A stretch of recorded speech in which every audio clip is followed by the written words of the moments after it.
পথের সব রোগকে মানুষ পাইলস বলে জানে। পায়ুপথের রোগ মানেই পাইলস নয়। পায়ুপথে ফিসার, ফিস্টুলা, হেমোরয়েড, ফোড়া, প্রলাপস, রক্ত জমাট, পলিপ বা টিউমার হতে পারে। সবগুলো ক্ষেত্রেই কোষ্ঠকাঠিন্য অন্যতম কারণ।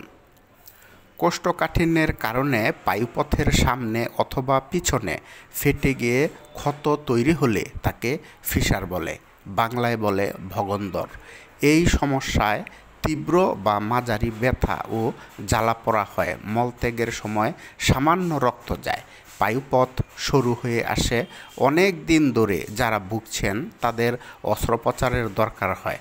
প্রাথমিক অবস্থায় খাদ্যাভ্যাস পরিবর্তন, কোষ্ঠকাঠিন্য দূর করে জিটিএন মলম ব্যবহার, পবিসেপ লোশন মেশানো কুসুম গরম পানিতে সেঁক দিলে রোগ ভালো হয়।